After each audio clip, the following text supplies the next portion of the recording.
제21장.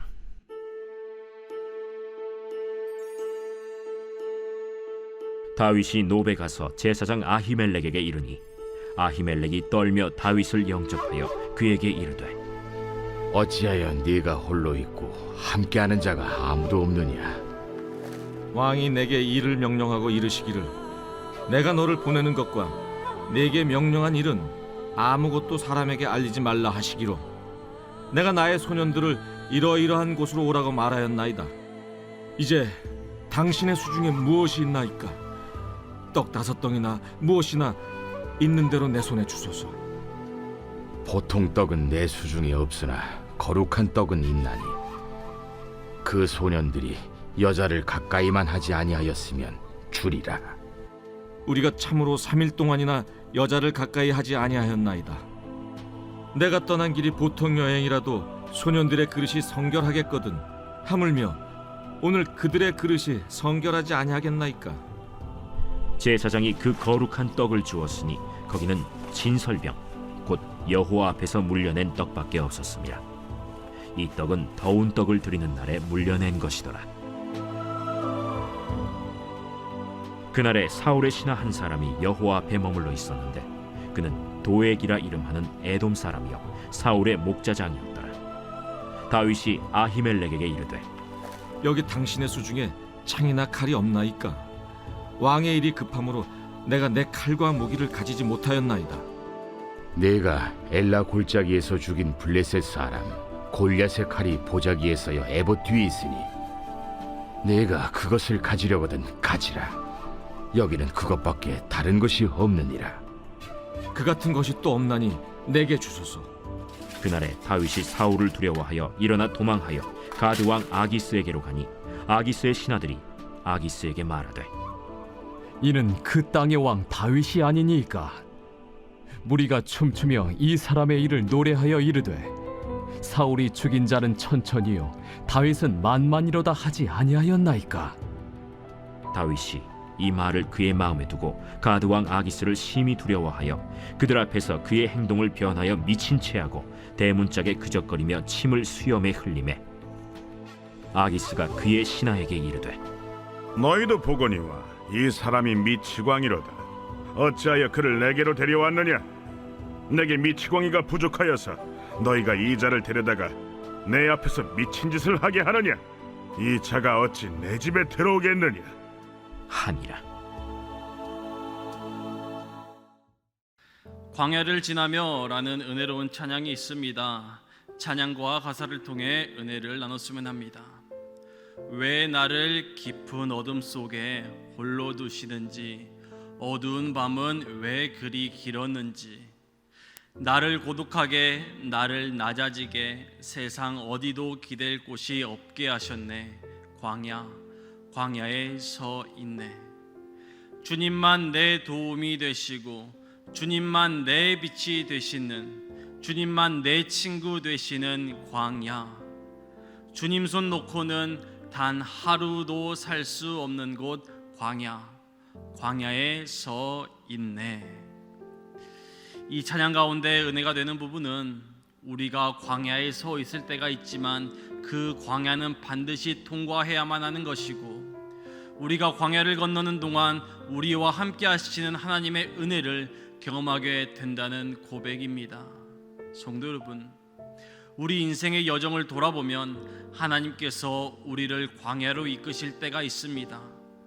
광야의 길은 어떤 길일까요? 많은 인내와 아픔과 고통이 따르는 시간입니다.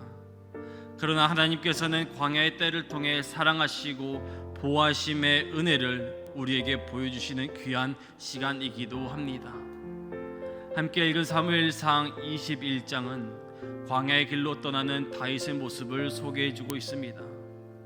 사울을 피해서 도망자의 신세가 된 다윗은 우리가 알고 있는 모습과 어울리지 않는 모습이기도 합니다. 다윗은 많은 전투에서 승리했으며 사울의 아들 요나단이 그의 친구였습니다. 또한 사울의 사위이기도 했으며 많은 사람들이 칭찬했습니다. 그런 다윗이 이제 도피 생활로 인해 광야로 쫓겨 나오게 됩니다. 성도 여러분, 참 안타까운 일입니다. 도망자의 삶을 한번 생각해 봤으면 합니다. 생사의 두려움이 있기 때문에 불안합니다. 어디를 가더라도 항상 경계해야 했습니다. 그럼에도 불구하고 다윗은 사무엘상 21장을 통해 하나님을 의지하고 하나님 앞에 나아갑니다. 사실 우리 믿음의 사람들에게도 불안하고 어려운 상황들이 있습니다. 이해되지 않은 일들도 있고 일용할 양식이 필요할 때마다 우리는 무엇을 의지하며 살아가고 있습니까? 오늘 말씀을 통해 다윗의 발걸음이 우리의 발걸음이 되어 시간과 장소를 구별하여 하나님께 우리의 간구를 올려드리고 응답을 소망하는 저와 여러분이 되길 주님의 이름으로 축원드립니다. 본문 1절의 말씀을 함께 읽겠습니다. 다윗이 노베에 가서 제사장 아히멜렉에게 이르니 아히멜렉이 떨며 다윗을 영접하여 그에게 이르되 어찌하여 내가 홀로 있고 함께하는 자가 아무도 없느냐 하니 1절을 보면 다윗이 노베 가서 제사장 아히멜렉에게 이르렀다 하고 기록하고 있습니다. 이때 다윗은 자기를 죽이려는 사울의 손을 피해 언제 돌아올지 모르는 광야의 길로 떠나게 됩니다. 그리고 자신의 가족은 물론이고 그동안 자신의 처지를 이해해주고 도와주던 친구 요나단과도 이별한 뒤였습니다. 참으로 외롭고 무서운 시기였을 것입니다. 이제 다윗은 어디로 가야 하는지 모르는 그야말로 앞길이 막막한 상황이었습니다. 그런데 이때 다윗은 당시 하나님께 제사 지내는 성소가 있었던 제사장들의 성읍 노브로 찾아갑니다. 이렇게 다윗이 제사장들의 성읍을 찾아간 이유는 아무도 자신을 도와줄 사람이 없는 상황에서 여호와의 제사장만은 자신을 도와주리라고 믿었기 때문입니다. 즉 앞길이 막막했던 다윗은 하나님의 뜻을 묻고 도움을 청하고자 하나님 앞에 나아간 곳입니다. 그렇습니다.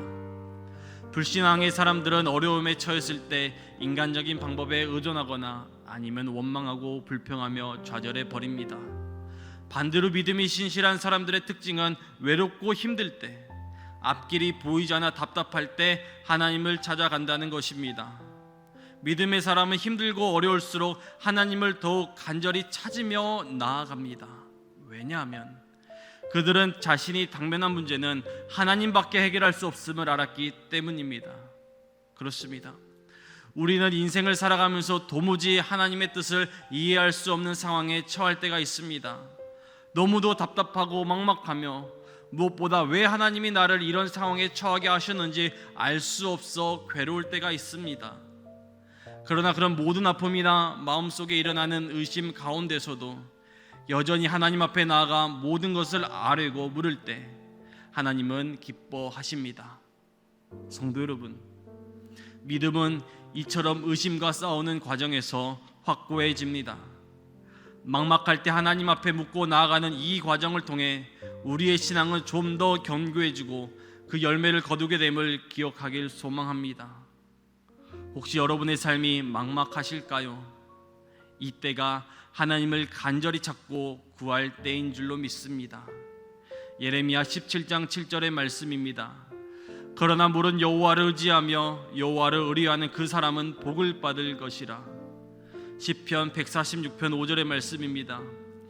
야곱의 하나님을 자기의 도움으로 삼으며 여호와 자기 하나님에게 자기의 소망을 두는 자는 복이 있도다. 성도 여러분, 시편 146편 5절의 말씀과 같이 야복 강가의 야곱처럼 하나님을 붙잡고 하나님께 소망을 두는 복 있는 성도들이 되길 소망합니다. 우리가 살다 보면 다윗이 그러했던 것처럼 광야의 때를 만날 수도 있을 것입니다.